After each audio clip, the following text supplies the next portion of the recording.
which indicated that we would have to remove.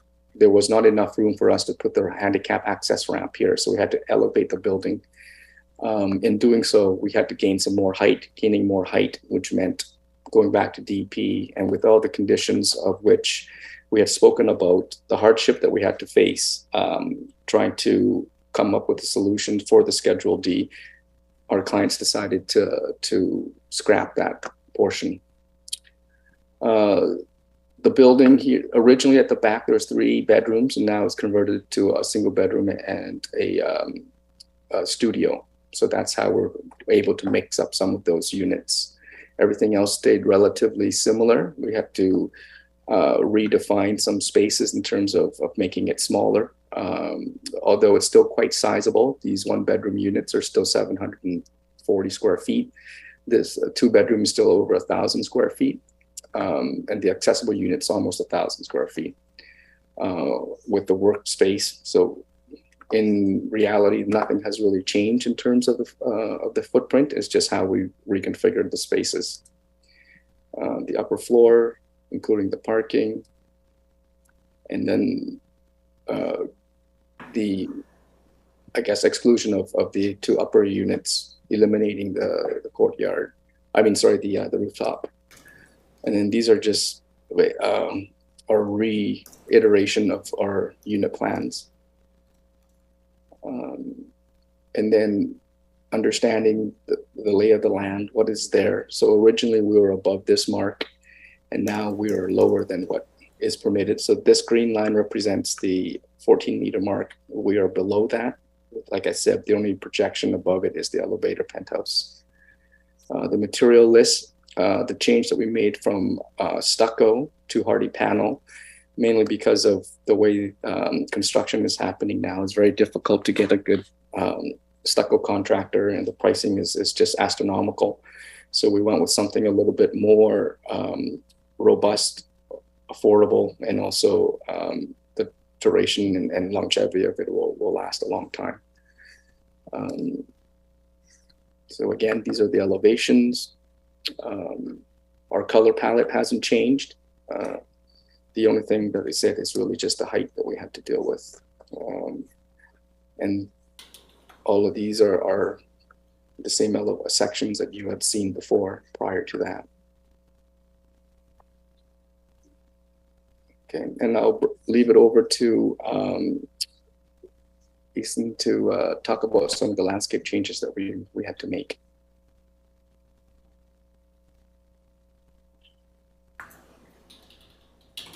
Ethan, are you there?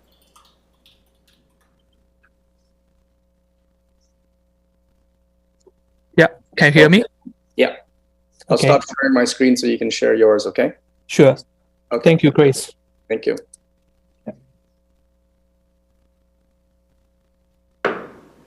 Well, thank you everyone for attending our presentation.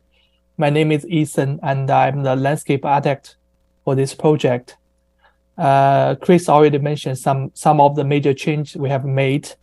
Very unfortunately, we have to remove the roof amenity space. But if you look at our site condition here, our site located here, so our site basically is 5 minutes to walk to the Coram Park. Now also, on the other side of Bower Street, there's an elementary school and a playground. So I believe that the local residents in our buildings can easily enjoy the amenities around them. On the ground level, Chris mentioned that in the front side of Bower Road, there's a PMT located at the corner. So we do need use the landscape screen to visually block it from the back of the buildings, but also make it visible along the street. We add a wider landscape buffer zones between the work-live studios, patios, and also the public sidewalk.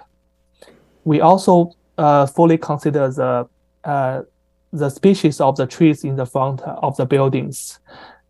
If you remember the rendering, Chris just showed that these 3 species are Japanese snowbell. They have 3 seasons interest, and also the orange fall colors match with the building trim colors. So we do spend more time to think about the plant species on the ground level. We might want to make everything still looks very nice. Along the side of the buildings, we add more trees to create more dense buffers between our buildings and our neighbors. At the back, we also add more trees, a mix of evergreen trees and deciduous trees to create landscape buffers. Both these landscape buffers meet the city's 2D landscape treatment requirement. So we use a lot of native species in these difficult conditions along the two sides of the buildings. The setting of the buildings is a very shady areas, so we use native shade-tolerant shrub species here, which is also low maintenance. We mix with deciduous trees and evergreen trees and provide enough replacement trees for our project on the ground level.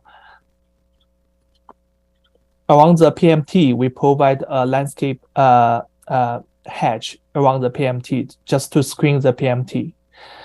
Also, one thing I forgot to mention that the front plaza design at the entrance, we make it a less 5% slope from the city sidewalk to the building door. So our current design can make everyone easily accessible to the buildings without any stairs.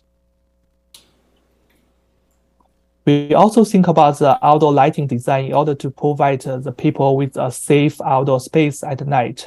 So 4 types of outdoor lightings are considered to be used in our project. Definitely, we have think about the details, and this is something like the back rack. We have used some very high quality product in our project. The handrail and also the privacy screens between our property and our neighbors. Just want to ensure the privacy.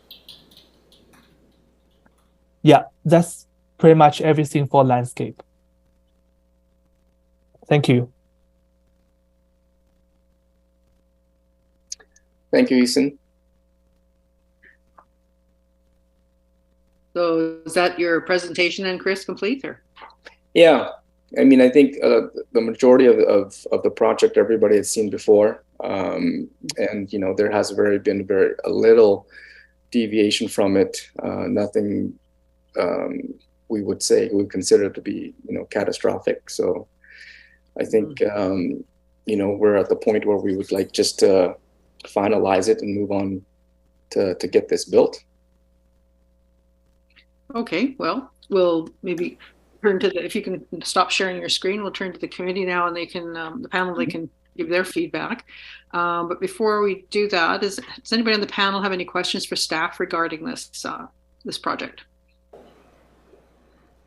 Okay, I don't see any here, so maybe we'll do our little round table here and give you guys a chance to ask any further questions. And I think most of us will probably remember this because I think almost all of us were on the committee when this came to for us in December. So anyway, maybe we can start. Kevin, would you like to start? Sure. Thank you, Madam Chair. Very sad to see that the original project wasn't going ahead. Pretty much all the details that you were providing to meet level D or Schedule D to get the increased density. It sure would have been nice to see that original concept. I don't really have too many concerns regarding anything that was discussed now, other than with the landscape concept. I would say looking at ways now that the roof, a green roof is gone in the amenity space, looking at ways to provide an amenity space, and between either you, Chris, or Ethan, whether or not you've looked at ways to provide an outdoor amenity space. Obviously, a roof, a green roof would be one way to provide that. I don't know where you would provide it on the lower, like the main area of the plan, the outdoor area. But did you give any thought to that? Well, we we looked at it, and unfortunately, the site is so tight that we can't provide any meaningful amenity spaces based on the except for the ones that we've already provided for landscaping. But due to the proximity of lots of other parks in the area, we don't think it's a deal breaker in that regard. Just because you got Butter Tubs not too far away, Bowen Park not too far, you got Corrin Park, you got the school. Lots of opportunities for people to move within the community to take advantage of some of those already existing amenity spaces. And yeah, although it would have been nice to have the green roof component, but it was something that we tried over a year to make it happen. But unfortunately, every time we tried to do that, it wasn't happening. Whether it's policy that we try to implement that just didn't fall in the favor, or just falling short. And I think it's we're still providing a building that's going to service the community extremely well. We are in a crunch in terms of housing shortage, and I think to drag on these projects just to put these amenity spaces in is a crying shame. Where people need places to live, and the amenity spaces do exist, and that's something that the city needs to think about and acknowledge that fact, because we are in a crunch, not just in Nanaimo but everywhere else. We need to get these buildings built so more people. No, I fully understand that, Chris. I'll leave that out there for the other panel members to talk about, because I really feel that it's something that with the amount of units that you have, it's something that you should probably look at, whether or not it's forcing your hand to put a roof amenity space, because it looks like that's the only area that you can put it in, which obviously would be very costly. But I'll leave that for everyone else. Everything that I have regarding the rest of the project is really relating to the parking. And I'm trying to remember, because it's not listed on the plan, and I appreciate that you've provided electrical charging for the bicycles, but it doesn't indicate how many units and where they are regarding the electrical car charging stations. Yeah, that's an ongoing sort of debate. We're trying to work with BC Hydro to see what kind of size they're going to provide us in terms of service. And based on that calculation, we've been working with the electrical consultants to determine how much is left. Based on that information, then we can distribute that to more charging stations. Yeah, have you designated any so far?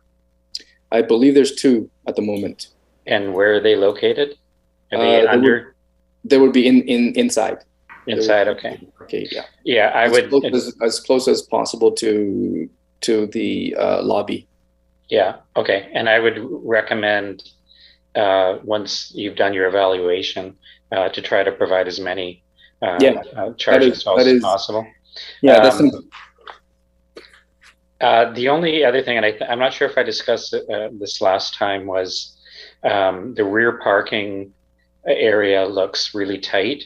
Are all those have you indicated how many stalls are small car stalls?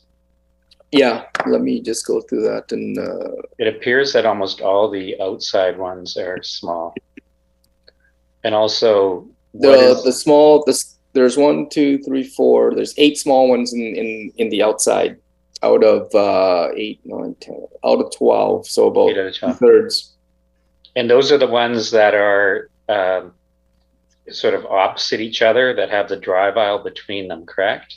That's right, yes. And what is the distance that you provided between those 2 areas?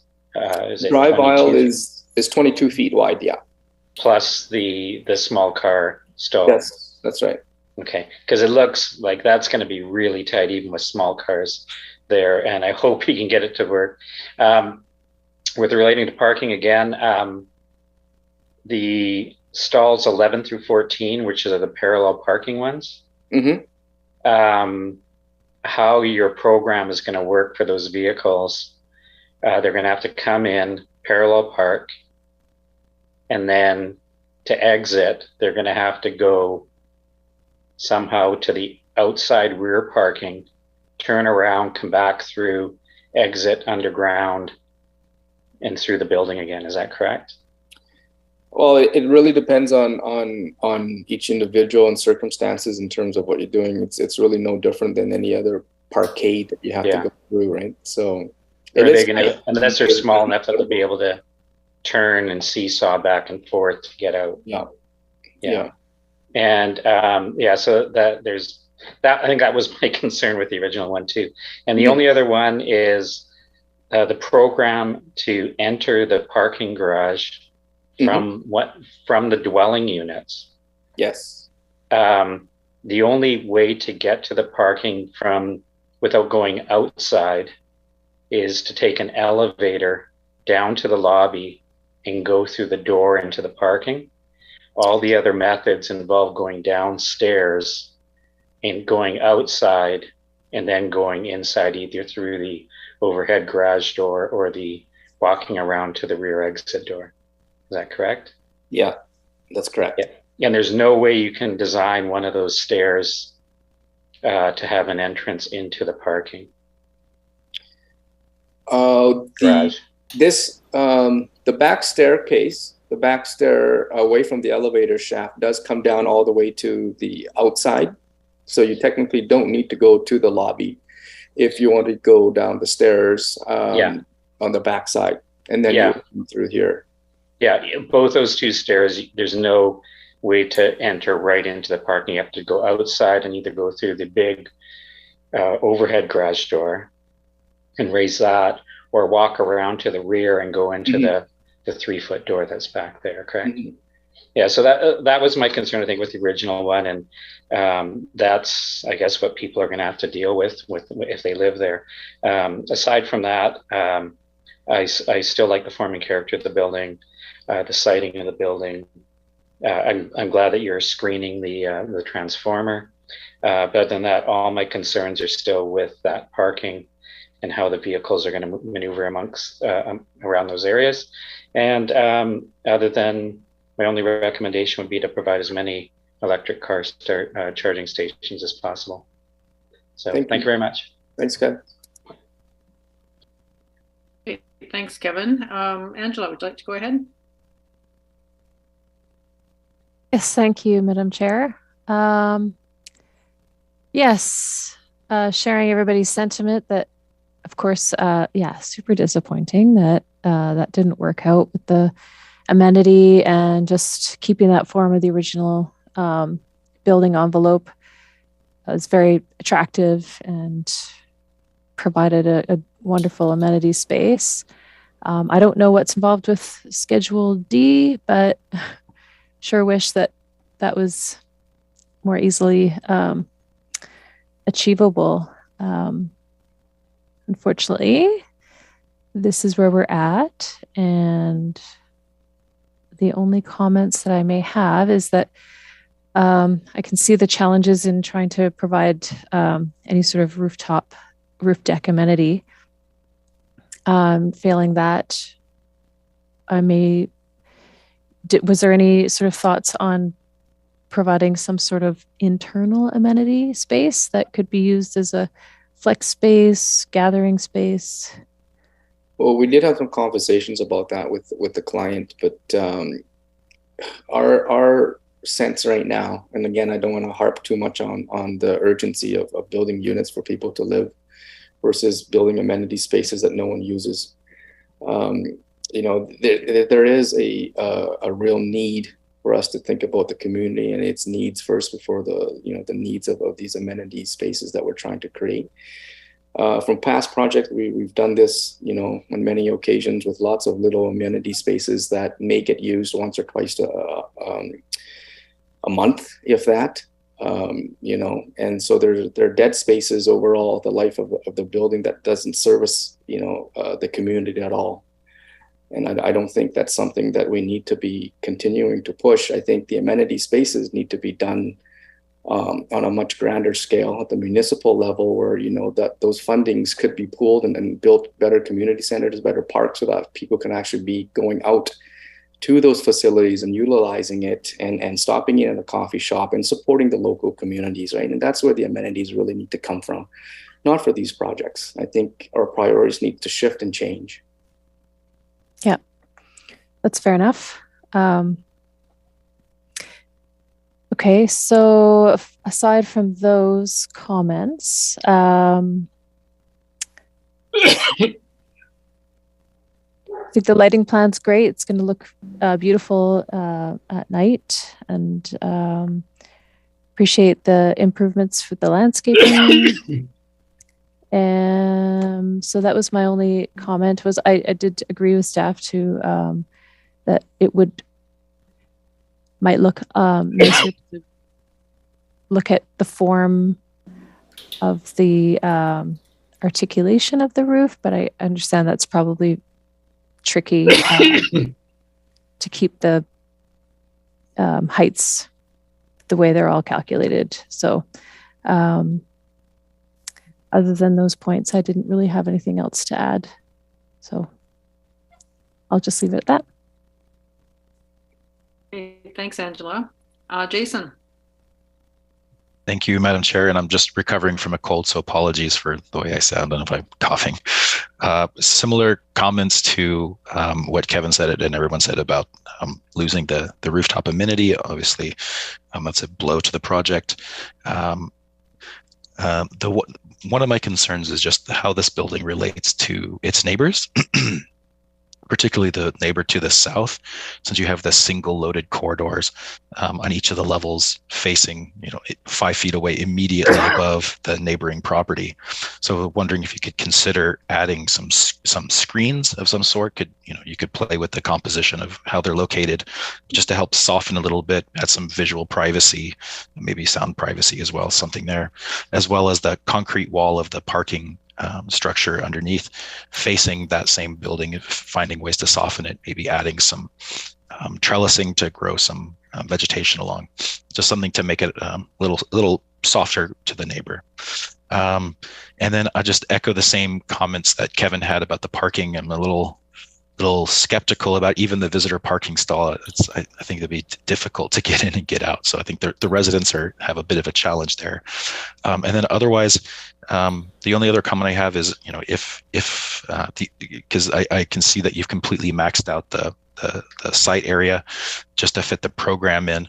The only place I could think of that you could potentially add additional amenity space would be if you built a deck above the outside parking. And I know you have rear lot lines, but that's something that I think I would be in support of a variance on, to be able to provide some local amenity space. But otherwise, those are all my comments. Thank you, Madam Chair. Thank you. Great, thanks, Jason. Hillary. Thank you. Can you hear me okay? Mm-hmm. Okay, great.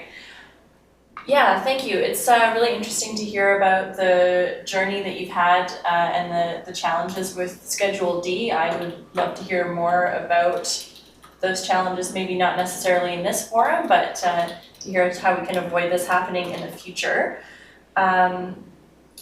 And yeah, appreciate the comments about the housing crisis and how we need to balance making it quick enough for developers to be able to do these projects without them becoming too unwieldy and overly expensive, which gets passed down to the people who ultimately will be renting these units. And I think it's definitely a fair comment that it's in an area with access to a lot of amenity spaces and parks. So yeah, I agree that there's lots of outdoor opportunities in this area. If people want to go to the park, they can certainly do that in their neighborhood. The parking, I would echo that it feels claustrophobic to me, and yeah, it would stress me out a little bit if I was trying to navigate that parking garage. I think not everyone is in the situation of having a small car yet. But yeah, understand you're really trying to make it work with a pretty small footprint of a space. That said, also the comment about potentially adding some screening so that that 5-foot area has a little bit more privacy, that would be nice.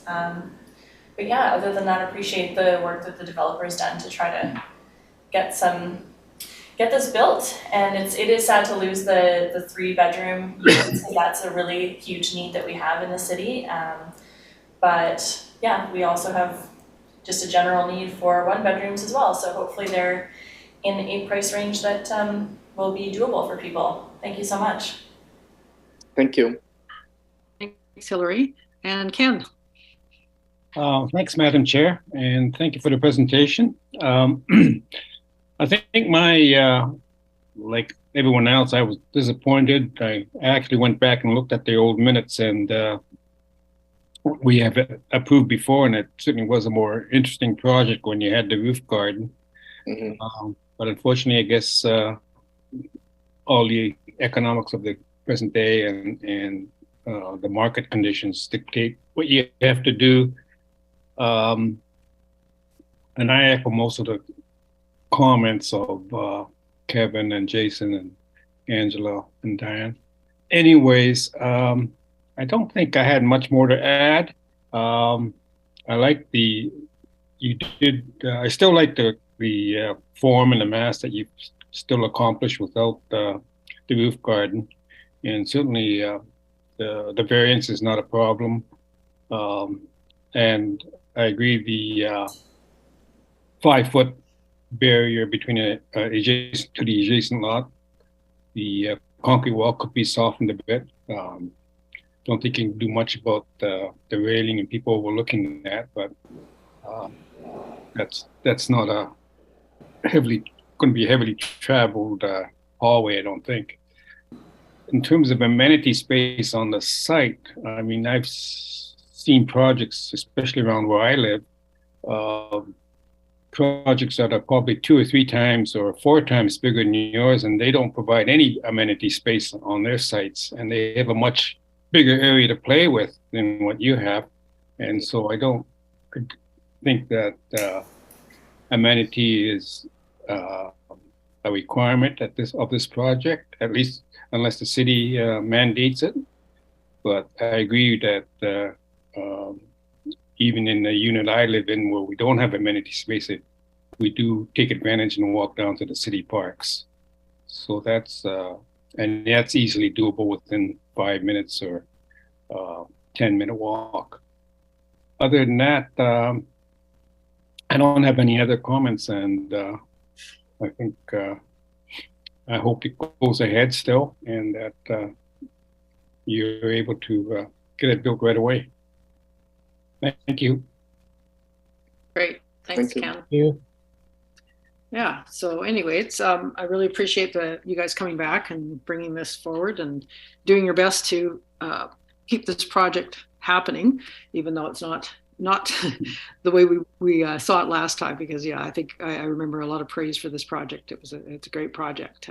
So yeah, I think there's some difficulties obviously that you have to think out a little bit.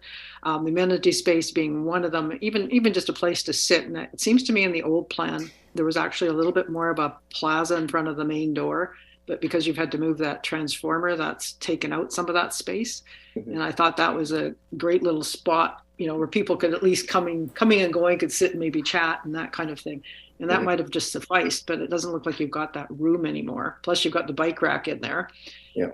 So I am disappointed that there's not even a little bit of a place to sort of sit. So if you are able to get some benches in there or something where people can at least meet and chat, I don't think we're talking about big time party space. We're talking about a place where neighbors can meet one another and at least, stand outside. And after going through COVID, it was so important, where we often had to go meet outside as opposed to inside.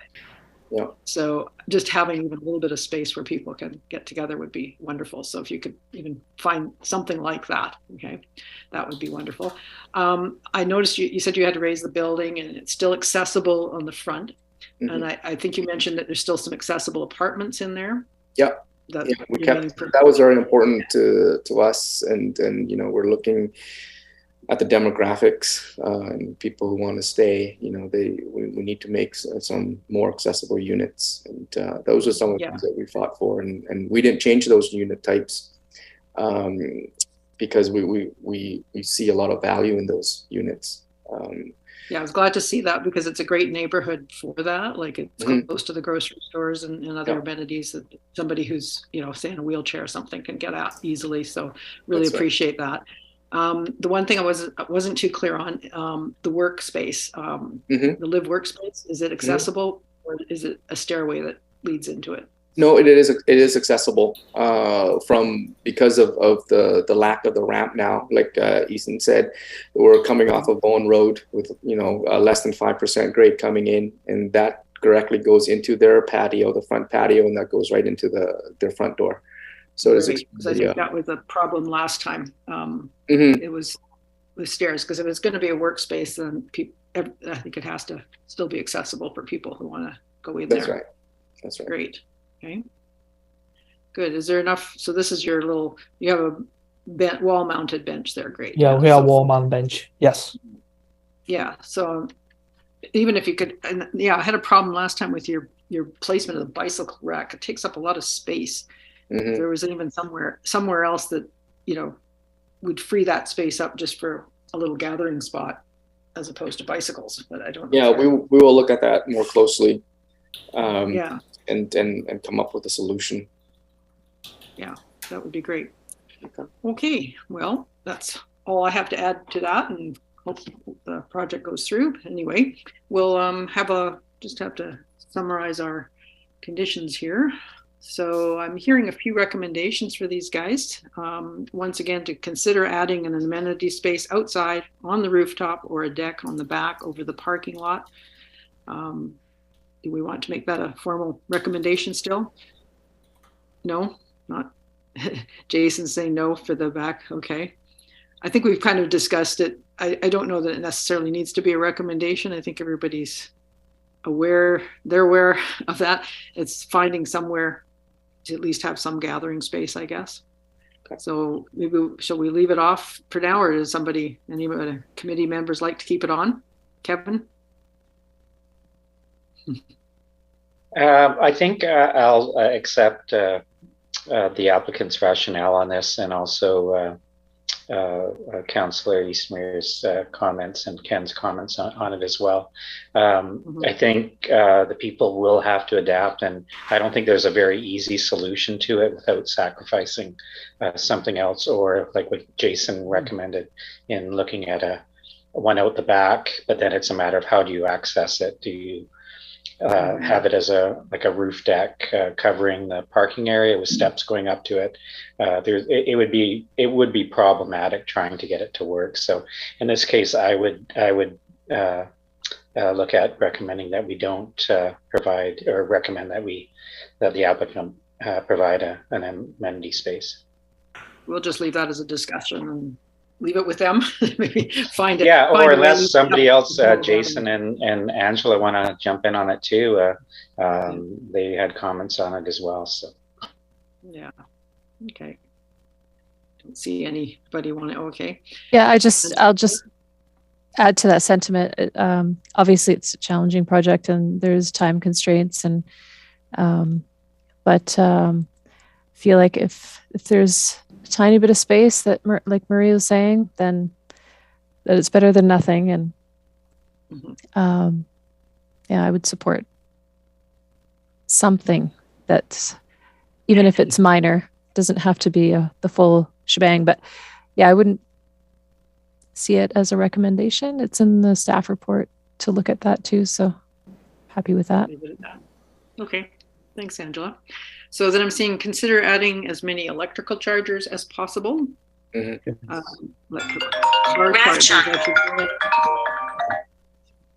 the mic on. Okay. Consider adding a screen on the walkways along the south wall. And Jason, do you want to leave that in as a recommendation? Yeah, I think that would be nice to help kind of add some visual privacy and just soften that facade a bit. Right. And then you also mentioned the softening of the concrete wall along that same side. Yeah. And does that sound consider ways to soften the concrete wall. Does that make sense? Yes, that was a city recommendation as well, or comment Okay. as well. Yeah. Good. So I'm seeing 3 recommendations. Oh, Kevin? Yeah, I just want to jump in on Jason's comment about screening the corridors. I think that's a great idea. I don't think they have to screen the whole corridor. But Exactly. Just strips of screening on it could be very effective, and it could really add to the form and character of the building too. So I think that's a great recommendation, Jason. Yeah, exactly. And it could be a composition. Doesn't have to, it's not the entire facade. Yeah, absolutely. Would also kind of cut some of the light that's going to shine probably over on the neighbors from those, Yeah. I'm assuming they're going to be lit hallways basically, or walkways. So yeah, that'd be great. Okay, so we'll leave that in and consider ways to soften the concrete wall. Did I miss anything, folks? No? Okay, so I'm seeing 3 recommendations, and I don't think there was actually a variance. Was there, Chris? No. Yeah, I didn't think so. Okay, so there's no variances. So can I have a motion from somebody on the committee to accept this proposal as presented with those 3 recommendations? Kevin will do the motion. Seconder, Angela, all in favor? Great, excellent. Okay, that's it. Thanks for coming back, and good luck with that project. We'll get to see Thank you. see it happen. Yeah. Nice job, you guys. Thank you very much, everyone. Thank you. Hillary, are you there? I'll be more than happy to chat with you about the Schedule D and what we went through and how we can help to facilitate some potential changes in administering that. And if all of you are sad about the fact that we didn't have it, trust me, I'm 10 times more sad that top is gone. So it's just something that is no longer in our control to administer and make happen. But I think it'll still be an amazing project for this site, and it's something that we can use as foundation to continue to develop Nanaimo in the right direction. I'll leave it with that. And Hillary, maybe we could have a phone conversation about some of those things that we had to go through. Yeah, I'll get your email and follow up. Perfect. Okay. Thank you. Okay, thank you, everyone. Thank you. Okay, if we don't have any other business. Thank you. Have a good night. We could have a motion Good luck. to adjourn the meeting. Yeah, just not really part of old business, but with Kate gone, any update regarding maybe with Lania still here, whether or not there's any update on obtaining a landscape architect? Thanks for asking, Ken. Oh, sorry. We're still recording, so I don't know if you want that officially on the meeting. Go ahead, Lania. Whatever you wish, Madam Chair and panel. Perhaps we could adjourn the meeting first. Okay. If people want to stay on, we can discuss. Okay. Sure. So motion to adjourn. Okay. Ken, seconder, Kevin, all in favor? Okay. Great. And we can stop recording, and then yeah, you can go ahead.